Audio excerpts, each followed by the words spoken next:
Vespa again. Yeah.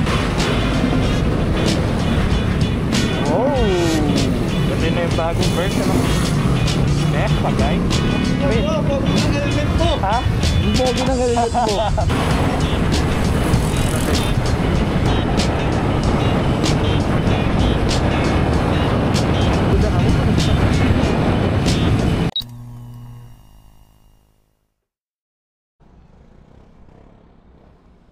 Hindi pa pala ako nag-i-start. Thank you. Bano eh.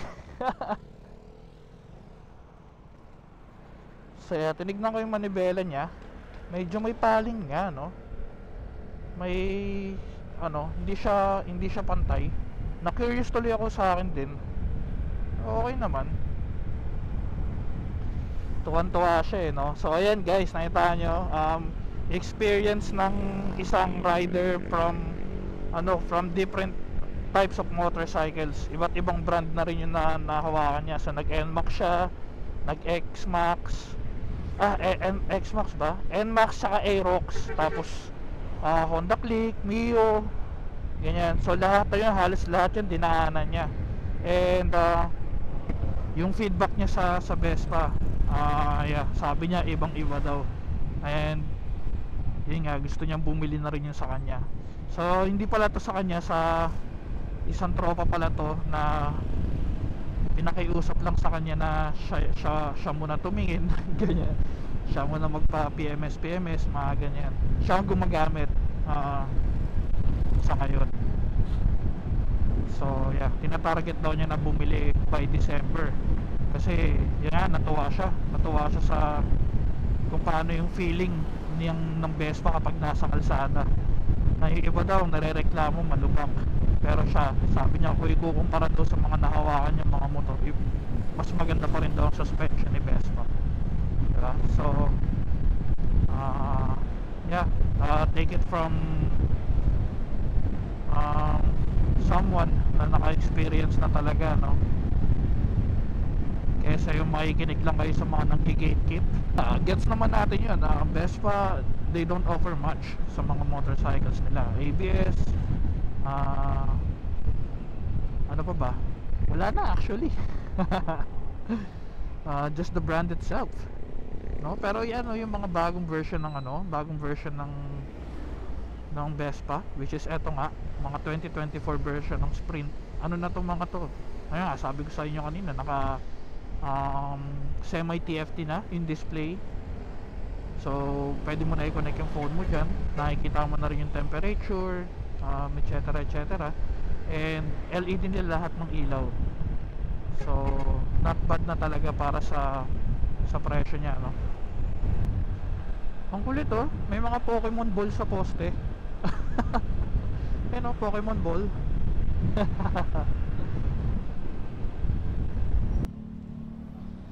Traffic talaga lagi dito. Lubao, Pampanga.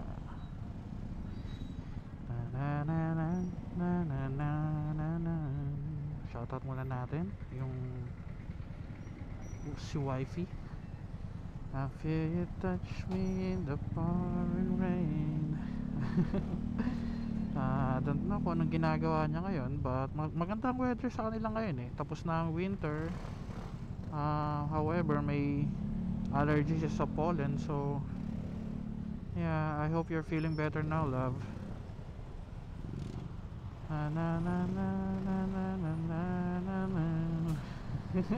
Parang yung sa mga radyo, no? Yung may message tapos may tugtog. How deep is your love? How deep is your love?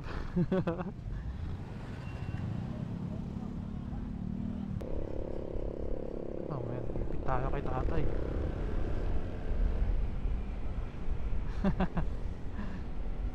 Yung ginagawa nito. Short legs. Parang hindi pantay yung camera. Ang hirap din pala talaga na ito, naka clip mount. So bibili na lang siguro tayo ng Hank. Ano na lang tayo, yung naka-mount na nakadikit. Tapos etong clip mount natin gamitin natin doon sa HJC, no. Ayan, papunta na kami na Wheeltech. May kukunin muna rito, yung voucher yata nitong motor kukunin. Tapos doon kami magpapaservice sa Best Palaos. Mapapatingin-tingin na naman tayo ng mga ano rito, ng mga big bikes.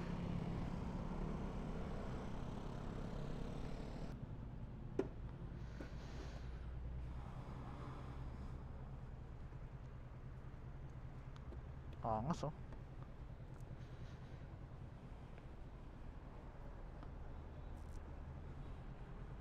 Tanong ko lang yung papel nito tapos yung voucher. Oo. Tapos tatanong ko ba't palin yung manibela. Lang natin. Palobat na yung camera natin eh. Diba?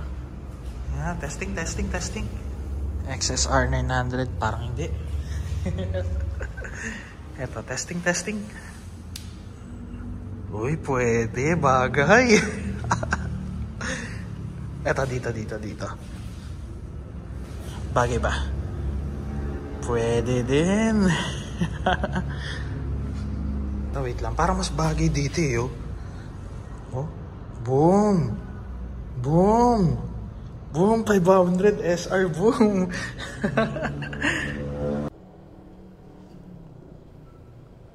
Okay, alright, let's go. Ninja 500 pala to. Kala ko 650. So kain muna tayo. Hanap tayo ng kakainan natin dito bago tayo pumunta ng Vespa. Ayan, breakfast muna tayo dito sa McDo. Tapos San Fernando. Lipat daw tayo dun. Okay.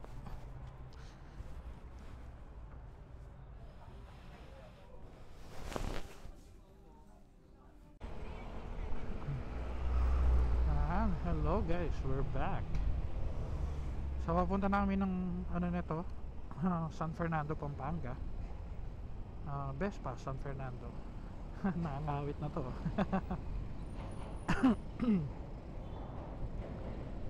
So kakatapos lang namin mag lunch sa McDo. Actually parang breakfast pa lang namin dalawa yun. Pero tanghali na kasi eh. Maghanap pa kami ng kakainan later. Aling Lusings maybe. Cool na cool. Oops, mukhang marami nagpapaservice.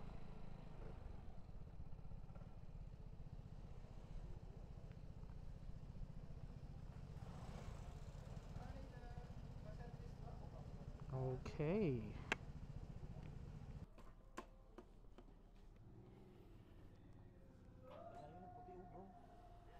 Ayun na, test unit to, 300cc.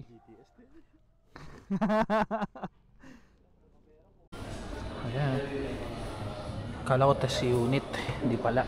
Dito na naman tayo sa Aprilia 457 Kapogi.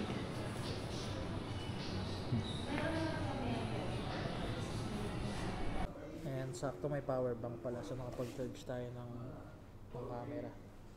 Yes.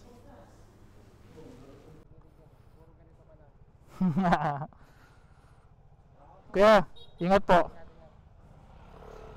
Boss. Si Sir Gerald ng lead mechanic ng Vespa rito. Nako, okay na yung manibela na ito. Mukhang nahataw na to. Wait for me.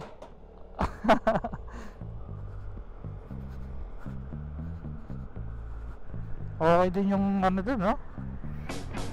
Service talaga din sa ano, kapag ano, premium services na nanggagaling sa mga premium brands.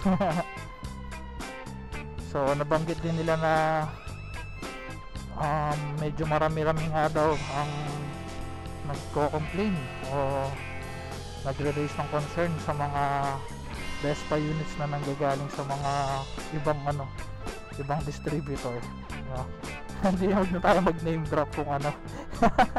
Pero yeah, kasi yung nangyari dito sa kanya, hindi pantay yung manibela. May paling sa kanan. Saka punchings. Oo.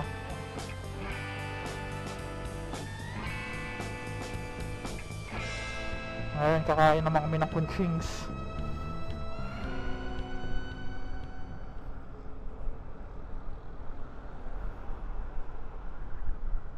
Sa pang dream bike, oh. Woo! C650. Man, someday. Angas ng forma, tas t-shirt lang, oh. Ayun, kala ko naliligaw na kami. Ayan na, Conchings. Matagal-tagal na rin ako din nakakain dito. Years. Simula pa nung Benelli days ko, no? Panarea days ko.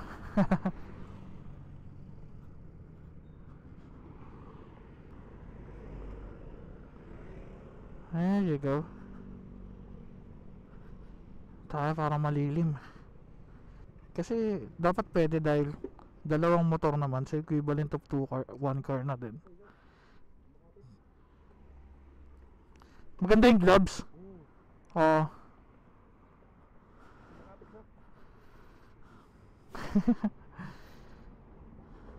Alright, let's go. Okay, tanggalin ko muna pala to.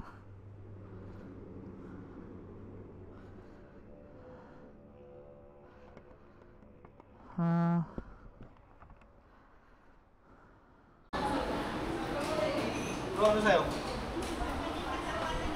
Boom.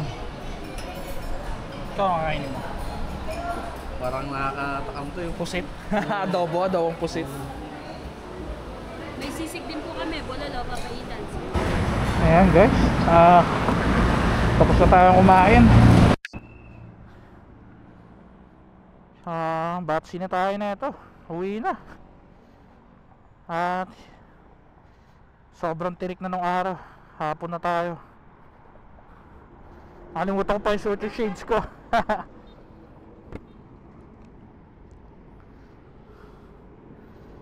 Napakasarap gamitin na itong aray na helmet. Ang problema, na-OC ako.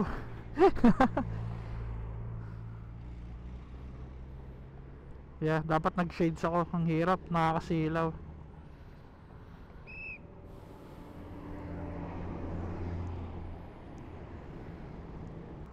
Bibilis ng mga sasakyan, no?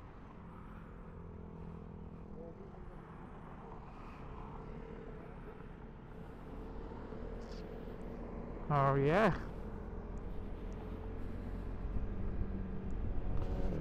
Oh. Ano nangyari dito?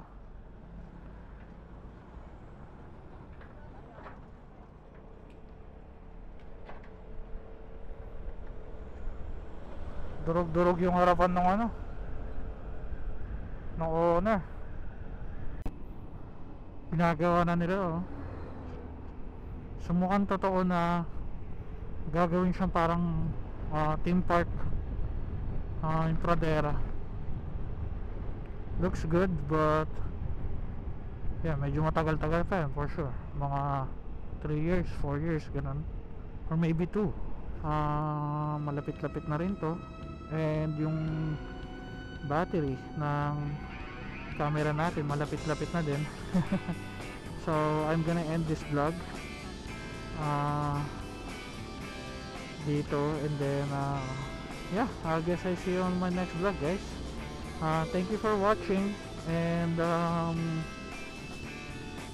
again, if you're new to my channel, please do like and subscribe. And ano pa ba? Yeah, sana na-enjoy nyo yung simpleng gala natin. So naman okay, ride safe and stay safe, guys. Bye.